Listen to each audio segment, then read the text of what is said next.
En manchette aujourd'hui, un piéton entre la vie et la mort à Val-d'Or et la policière Mélina Côté est acquittée. Le TVA Nouvelles commence maintenant.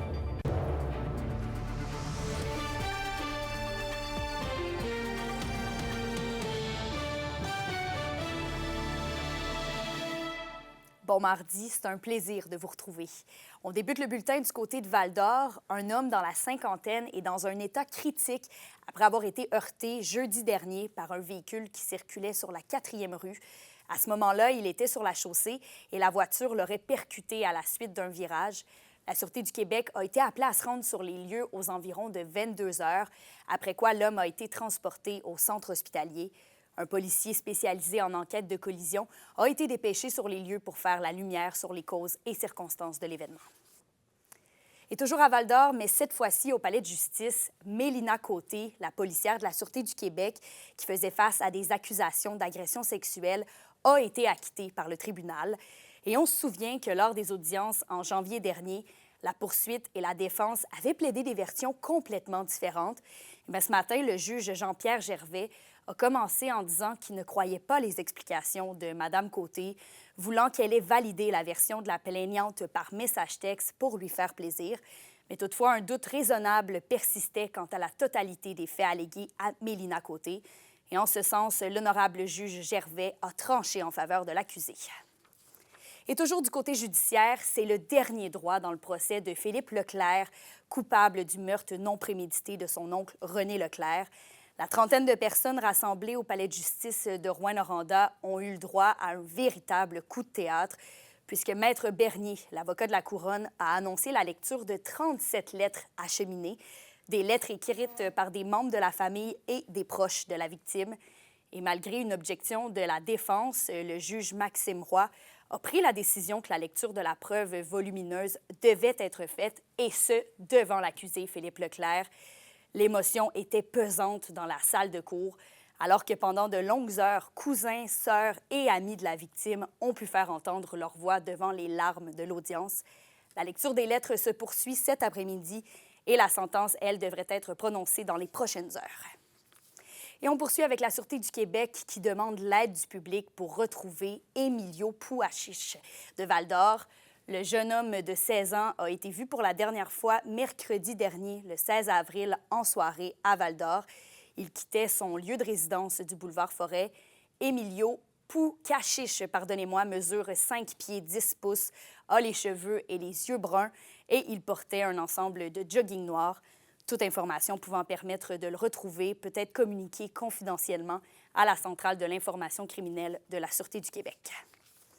Et la nouvelle a fait le tour du monde hier. Le pape François est décédé d'un accident vasculaire cérébral le lundi de Pâques.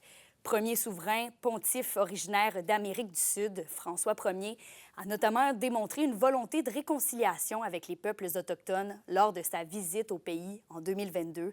Et après 12 ans de règne, plusieurs vont se remémorer sa volonté de moderniser l'Église, malgré les réticences de ses pairs. Je vous laisse entendre Rénal Dufour, prêtre administrateur pour les territoires des secteurs nord du Témiscamingue. En ce sens-là, je dirais pauvre François. Il a essayé beaucoup, mais l'Église catholique vit présentement une situation pré-schismatique. Alors, comment ça va se finir? On regardera dans les 5, 10, 15, 25 prochaines années. Mais il avait un regard très lointain. Et en ce sens-là, toute sa tentative de synodalité est magnifique. Mais on ne vire pas un vaisseau amiral sur un dixaine. La question du jour TVA, une présentation de Mobilier Bélan qui vous offre depuis plus de 50 ans un service de qualité et un grand choix de matelas mobilier électro au prix compétitif que vous recherchez. Et à la question du jour, on vous demande, êtes-vous attristé par le décès du pape François? Pour voter et commenter, rendez-vous au tvaabitibi.ca.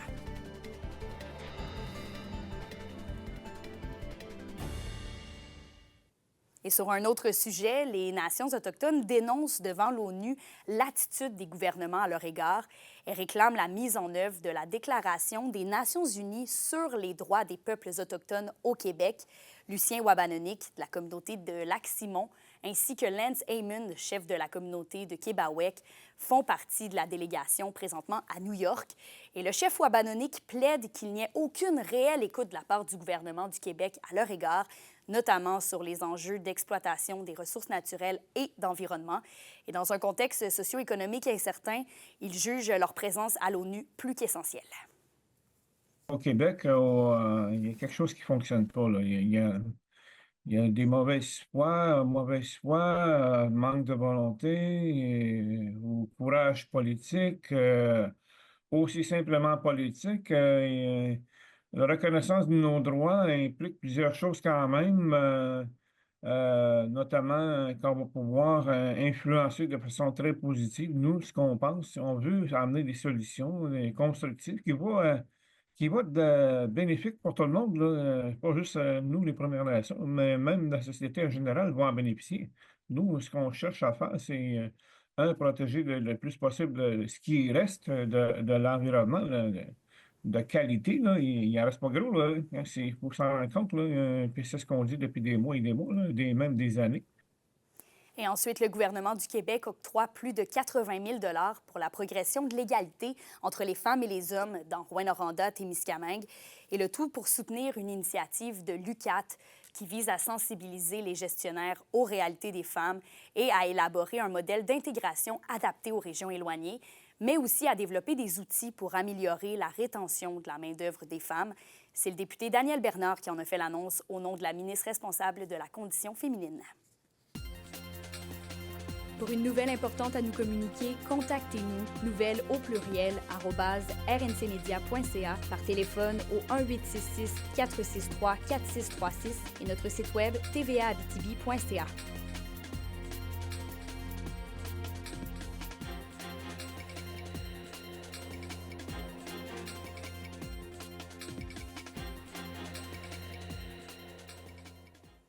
Et au culturel, la troupe à cœur ouvert a annoncé ce matin sa 50e production qui va se dérouler du 10 juillet au 2 août prochain. Les spectateurs sont conviés dans les locaux de la troupe à Lassar en formule cabaret pour les représentations de la production dans l'univers de Michel T, un spectacle hommage à l'auteur Michel Tremblay. Et la représentation va se dérouler en 2 actes. Une première partie qui présentera des classiques des projets de théâtre musical de Michel Tremblay. Et en deuxième partie, place à la pièce « Le paradis à la fin de vos jours », dans laquelle on voit la mère de Michel Tremblay dans son après-vie. Vous pouvez donc vous procurer des billets sur ticketaccess.net. Et dans les sports de combat étaient à l'honneur samedi avec la 4e édition du Gala Gladiateur du Nord. Près de 300 spectateurs étaient réunis à la polyvalente Le Carrefour de Val-d'Or. Quelques faits saillants de la soirée, l'école Impact Kickboxing Jiu-Jitsu de Val-d'Or s'est surpassée avec une victoire totale de ses athlètes. Et un autre moment marquant était le combat pour la ceinture de l'Est du Canada qui a été remporté par H. Bensoud de Montréal. L'événement considéré comme incontournable sur le circuit québécois a réuni des athlètes du Québec et de l'Ontario. Et ensuite, l'équipe de robotique du cégep de l'Abitibi-Témiscamingue a fait belle figure ce week-end. L'équipe collégiale performait à Houston au championnat mondial First Tech Challenge. Les 7 jeunes du cégep ont terminé à la 28e position de la division Franklin du prestigieux tournoi, regroupant les 256 meilleures équipes des 4 coins du globe. Et c'est environ 50 000 personnes qui ont été attirées par l'événement. L'équipe s'était qualifiée pour la compétition en février dernier grâce à leur victoire au championnat provincial TechnoFirst. Et ensuite, dans 3 semaines, des femmes de la région vont braver le désert afin de se dépasser, mais aussi de ramasser des fonds pour une bonne cause. Félix Blaquière les a rencontrées. 3 femmes de la région vont marcher côte à côte, environ 80 km, en 4 jours, dans le désert, du 9 au 12 mai prochain, en simultané avec 80 autres équipes, dans un défi 100% féminin, le Rose Trip sur l'île Boa Vista au Cap-Vert. Qui est une île au large de l'Atlantique, au large de l'Afrique en fait. Et puis on s'en va faire un trek d'à peu près 15 à 20 km par jour pendant 4 jours là-bas. C'est une œuvre de solidarité, une œuvre humanitaire, puis en même temps, c'est un gros défi sportif pour nous autres. Le voyage est pour une cause qui leur tient à cœur, la ressource pour personnes handicapées de l'Abitibi-Témiscamingue. Pour le moment, on a 2 000 $ pour la ressource, mais c'est pas encore terminé. On a notre page Facebook on s'appelle Les Roses du Nord, l'équipe numéro 59. Donc, on a notre page Facebook, on a un défi qui est comme le GoFundMe. On va avoir des choses qui s'en viennent aussi, là. Fait qu'on continue.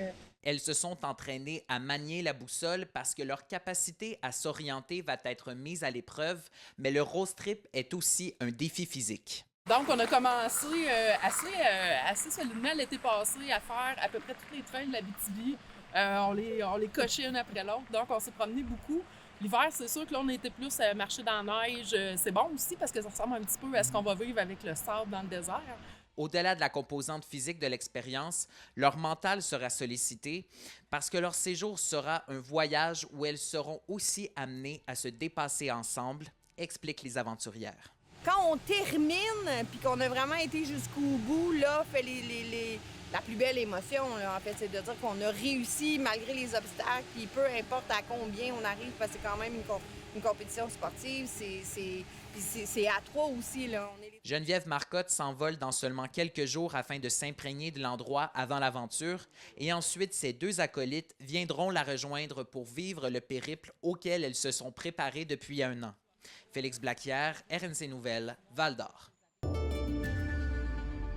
Ce sera un mélange de pluie et de neige.